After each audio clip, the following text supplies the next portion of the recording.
नमस्कार भाइयों, कैसे हैं आप सब। उम्मीद करते होंगे आप सभी अच्छे होंगे। आज हम आपको ऐसे बात बताने वाले हैं कि आप अभी तक नहीं जानते होंगे। बात क्या है कि रेलवे में भर्ती बहुत से पोस्टों पर आती है। आखिर कौन कौन से पोस्ट पर भर्ती आती है। 10th पास वालों के लिए कौन सा पोस्ट रहता है, 12 यानी 12वीं पास के लिए कौन सा पोस्ट रहता है, ITI वालों के लिए कौन सा रहता है, डिप्लोमा वालों के लिए कौन सा रहता है, बीटेक वालों के लिए कौन सा रहता है, ग्रेजुएट वालों के लिए कौन सा रहता है। यानी मुख्य रूप से ये जान जाइए कि रेलवे में जो भर्ती होती है वो कौन कौन से पोस्ट पर होती है।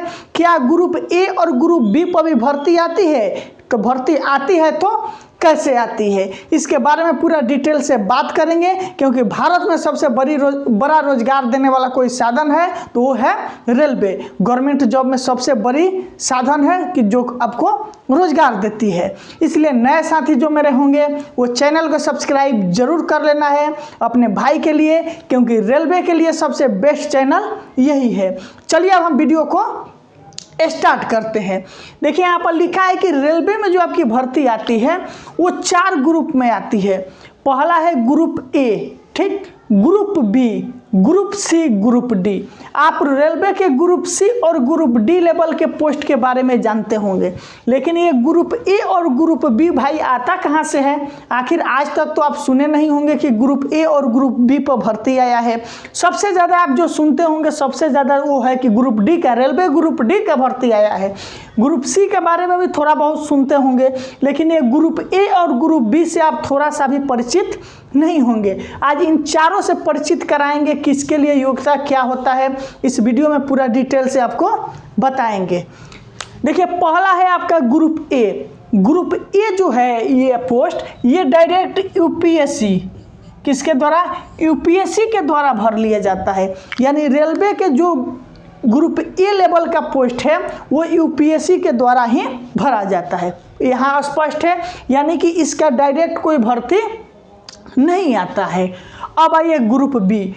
जो ग्रुप बी का आपका पोस्ट है ये यहीं से ग्रुप सी में जिसका जॉब होता है उन्हीं लोगों को प्रमोट करके ग्रुप बी में प्रमोशन कर दिया जाता है। यानी आपका जो ग्रुप बी है इसका भी भर्ती डायरेक्ट नहीं होता है। ग्रुप सी वाले जो ऑफिसर होते हैं उन्हें ही ग्रुप बी के पोस्ट पर प्रमोशन कर दिया जाता है। अब आपके पास दिखाई दे रहा है जो मुख्य रूप से भर्ती आती है मेरे भाई, वो ग्रुप सी और ग्रुप डी। ग्रुप डी और ग्रुप सी जो है इस पर सबसे ज़्यादा रेलवे में भर्ती आपको देखने को मिलती है। अब इसके बारे में एक एक करके जानेंगे किसके लिए योग्यता क्या है नहीं है। ठीक, वीडियो को ज़्यादा से ज़्यादा हर ग्रुप में शेयर करना है ताकि सभी लोग को मालूम चल सके कि रेलवे में कौन कौन से पोस्ट पर आपका भर्ती आता है। अब हम बात करेंगे ग्रुप सी के बारे में। देखिए आपके ग्रुप सी में 4 तरह के पोस्टों पर भर्ती आता है। एक आता है एनटीपीसी, ठीक, एनटीपीसी का अर्थ हो गया कि नॉन टेक्निकल पॉपुलर कैटेगरी, यानी बिना टेक्निकल डिग्री वाले पोस्ट को एनटीपीसी बोला जाता है रेलवे में। दूसरा आप नाम सुने होंगे बहुत अच्छे ढंग से, एएलपी और टेक्नीशियन, ठीक, एएलपी और टेक्नीशियन पोस्ट पे भर्ती आता है। दम अच्छे से समझाएंगे, एकदम निफिक्र होकर इस वीडियो को देखना है। बस आपका काम यही है कि इसको दम इतना ज़्यादा से ज़्यादा दबा कर शेयर मारना है ताकि हर किसी को ये जानकारी मालूम चल सके। तो कौन सा हो गया, एनटीपीसी, एएलपी और टेक्नीशियन। तीसरा जो आपके पोस्ट पर भर्ती आता है वो है ग्रुप सी में जेई, ठीक, जूनियर इंजीनियर के पोस्ट पर आरआरबी जेई के नाम सुने होंगे। आरआरबी जेई के पोस्ट पर ये भर्ती जाता है। उसके बाद आपका जो है आरपीएफ। अब इन सभी को एक एक करके ऑपरेशन करेंगे, एकदम अंत तक देखिएगा, सब कुछ आपको समझ में आएगा। देखिए एनटीपीसी में जो आपका भर्ती आता है वो उसमें आता है स्टेशन मास्टर,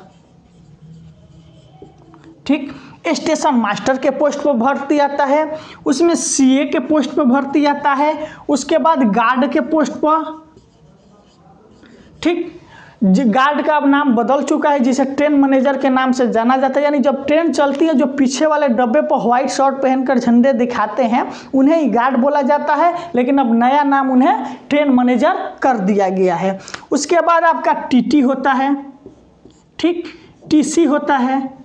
इन सभी पोस्टों पर एनटीपीसी का अर्थ हो गया नॉन टेक्निकल पॉपुलर कैटेगरी में भर्तियाँ आती रहती है।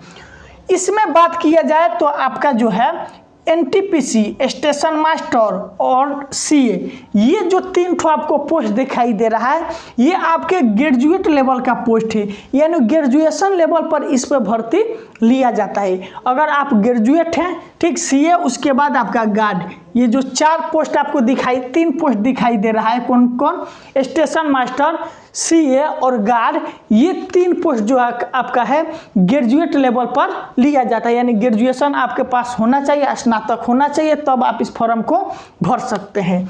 और ये टीटी और सीसी जो आपका पोस्ट है, ये 2 जो आपका पोस्ट हो गया, इसके लिए आपके पास अगर 12वीं पास है तो आप इस फॉर्म को भर सकते हैं। देखिए एनटीपीसी में कौन, station master, CA, guard, TT, TC, ये 3 पोस्ट आपका ग्रेजुएट लेवल का हो गया। इसमें से 2 पोस्ट जो दिखाई दे रहा है, ये 12 लेवल यानी 12वीं पास के लिए आता है। यहाँ तक समझने में किसी को कोई परेशानी नहीं होगी। कोई भी परेशानी है कमेंट करके पूछ सकते हैं। साथ में कमेंट में आपको जो टेलीग्राम चैनल का लिंक दिए हैं वहाँ से भी आप सभी ज्वाइन कर सकते हैं। अब आइए एएलपी टेक्नीशियन। ये जो आपको एएलपी टेक्नीशियन दिखाई दे रहा है, कौन सा, एएलपी और टेक्नीशियन। एएलपी और टेक्नीशियन अगर आपको बनना है तो इसके लिए देखिए आपके पास 10th पास होना चाहिए, साथ में ITI होना चाहिए।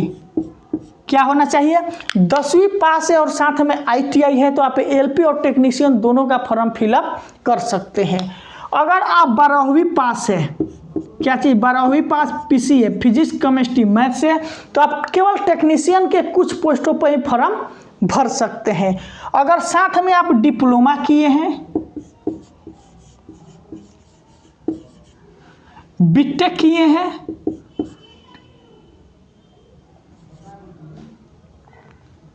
ठीक, डिप्लोमा किए हैं, बीटेक किए हैं, तब भी आप एएलपी टेक्नीशियन का फॉर्म फिलअप कर सकते हैं। यहाँ तक समझ चुके हैं। अब आइए जेई में अगर आप डिप्लोमा बीटेक किए हैं तो आप जूनियर इंजीनियर, डिप्लोमा किए हैं तो आप जेई का फॉर्म फिलअप कर सकते हैं। यहाँ तक कोई परेशानी नहीं है। अगला है आपका जो है आरपीएफ। आरपीएफ में 2 आता है, एक आता है आपका एसआई यानी कि सब इंस्पेक्टर। सब इंस्पेक्टर के फॉर्म फिलअप करने के लिए आपके पास योग्यता ग्रेजुएशन होना चाहिए, ठीक। अगर कांस्टेबल का आप फॉर्म भरते हैं, ठीक, अगर तो उसके लिए आपके पास योग्यता 10वीं पास होना चाहिए।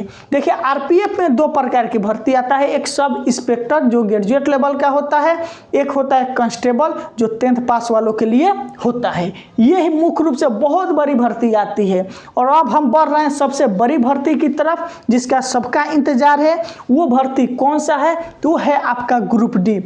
ग्रुप डी के लिए अगर आप केवल 10वीं पास हैं तो आप इस फॉर्म को भर सकते हैं। साथ में अभी बोला जा रहा है कि इसके लिए ITI भी अनिवार्य होगा। क्या, ITI अनिवार्य होगा, लेकिन इसके बारे में अभी आपको ध्यान नहीं देना है।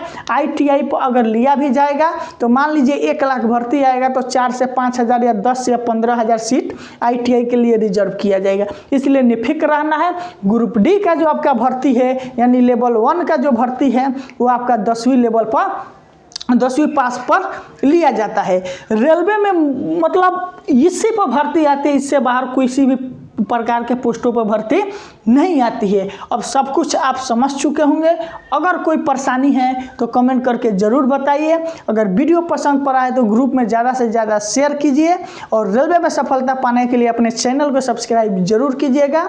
बहुत बहुत धन्यवाद।